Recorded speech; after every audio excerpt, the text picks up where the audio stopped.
The Pittsburgh Steelers, with Russell Wilson under center, beat down the New York Jets 37-15.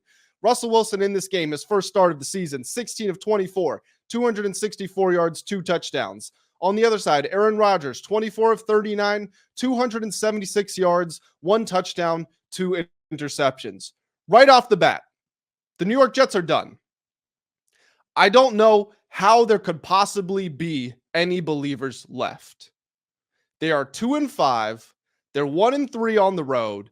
They just got more than doubled up by the Steelers, who are starting a quarterback who had not played professional football in a year and is 35 years old and has been getting worse for the last 3 seasons of his career. I know there was all of this optimism about Davante Adams is in the building. Oh my gosh, we're going to be so explosive. Look at us go. That's not what happened in this game. Now, I'll be totally fair. I picked the Jets to win this game.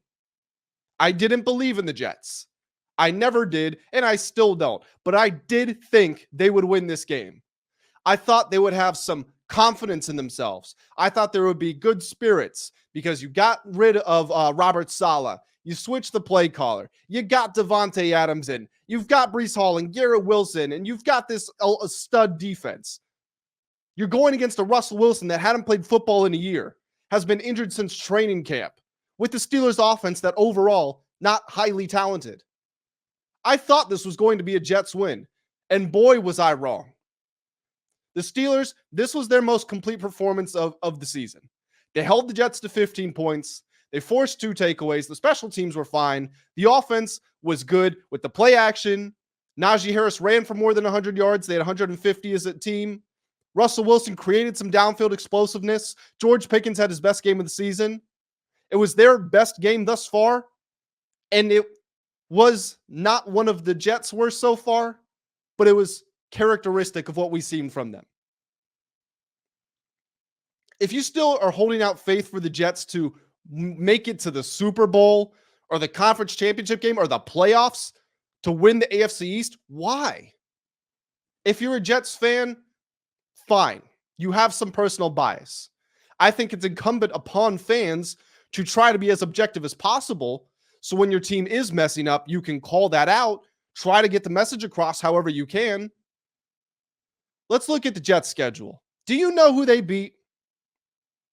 I want you to think back to a few weeks ago when Aaron Rodgers had the gall to go to the press conference and say, this is what we should get used to. We need to get used to dominating. We can't buy into the headlines. We have to stay in this building, and we have to get used to winning games. Do you know who they beat? They beat the Will Levis Titans and the Jacoby Brissett Patriots. Those are their 2 wins. It's not like they've lost to the Ravens and the Chiefs and the Texans and the Bills. This is their schedule. They've lost to the 49ers, good team. Still, first game of the season. That should give you the highest chance to pull an upset. The Broncos, the Vikings, the Bills, and the Steelers. Not the easiest schedule in the world, but these are not full of world beaters. And this Jets team has not lived up to expectations at all. They scored more points at this point in the season last year with Zach Wilson than they have with Aaron Rodgers. They were 4-3 after 7 games last year. They are 2-5 with Aaron Rodgers. Now, all of this blame does not rest entirely at his feet, but he has not been good. And he is a major reason why this team has underperformed. He was very bad against the 49ers. He was fine against the Titans. Best game of the season against the Patriots. Nobody cares about that. He was awful against the Broncos. He threw some interceptions, and he threw the game-losing interception against the Vikings. He threw the game-losing interception against the Bills, and then he blamed it on his receiver. True or not, he went to the press conference and absolved himself of responsibility. And then in this game, 270-something yards, big deal. 1 touchdown, 2 interceptions. First of all, the elite downfield ball placement that we have come to know Aaron Rodgers by throughout his Hall of Fame career is gone.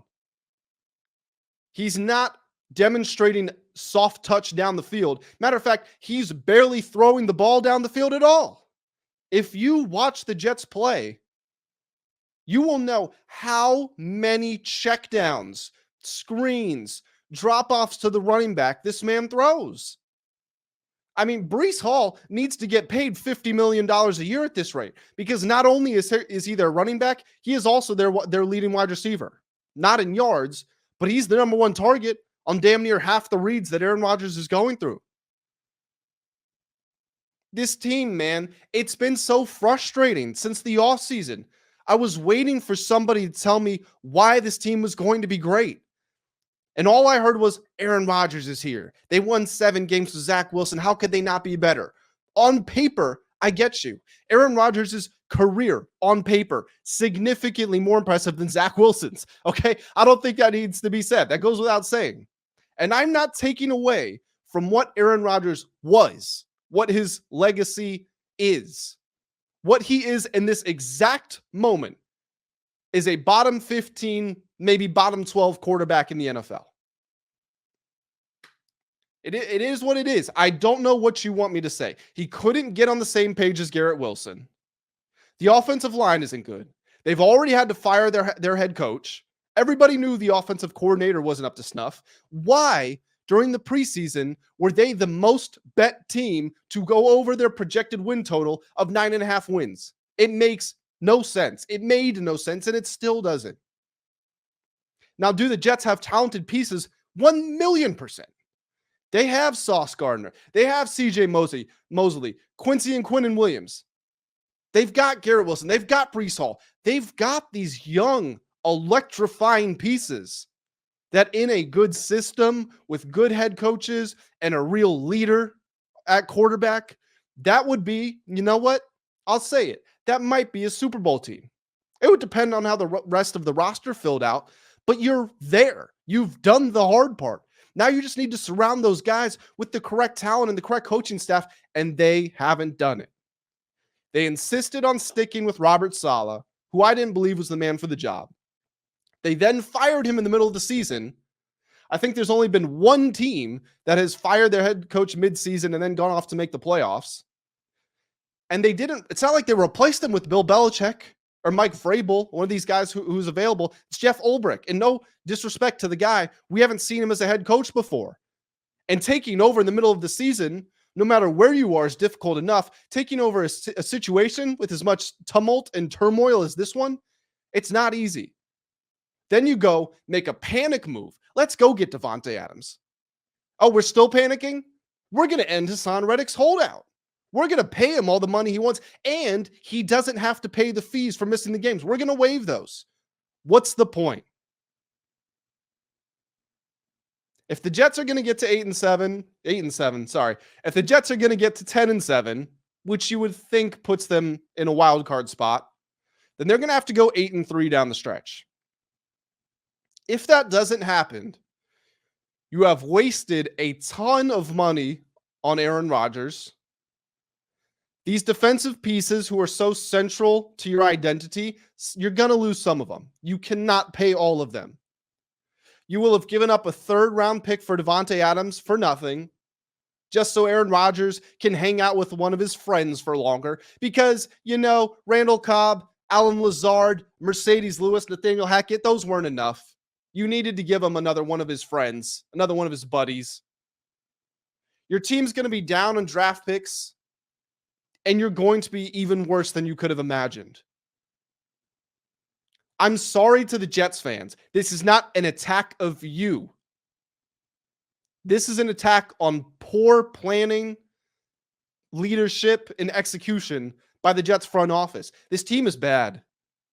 This team is very bad.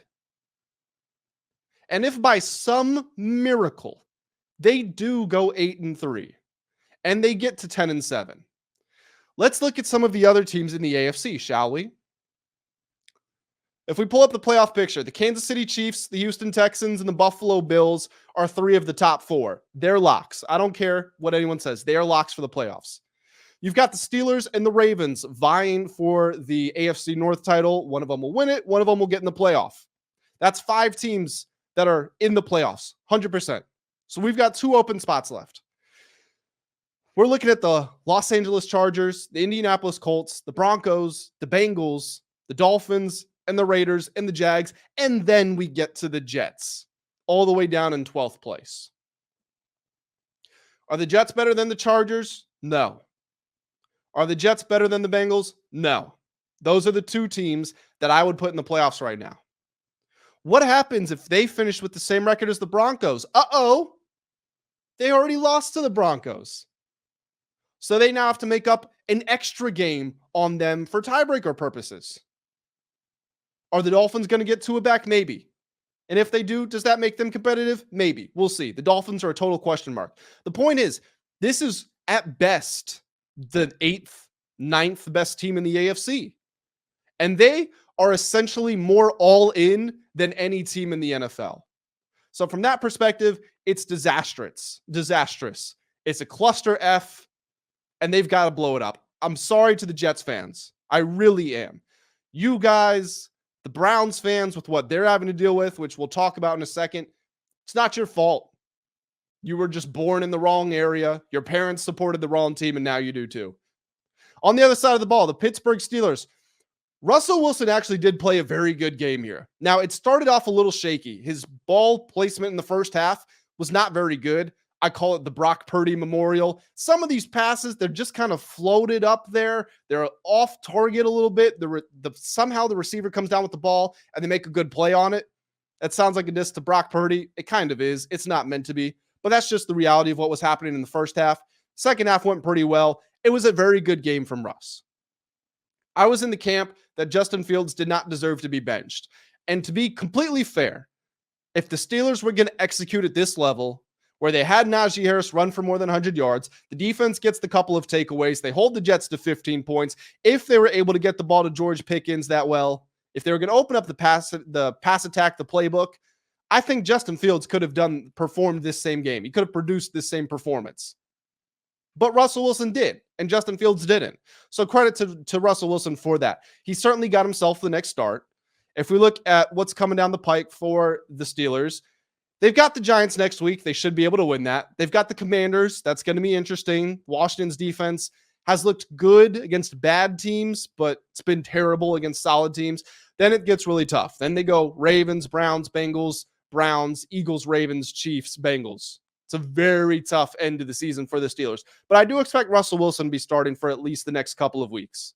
Whether or not that sticks, and whether or not he's the quarterback of the future there. Because remember, he's 35, Justin Fields is 25. We'll see what happens. But kudos to Russ. I didn't see it coming. Mike Tomlin, as per usual, he's a tough guy to really figure out. Because you would think an elite coach, which is what he's called, would be able to win more than one Super Bowl, and he wouldn't rest getting to 9-8 every season. But at the same time, he does get the best out of his players. Whether his style is antiquated or not, I think it is. I don't think he will ever win a Super Bowl with this offense that he's running. But he finds ways to win games, and you got to tip your hat to him for that.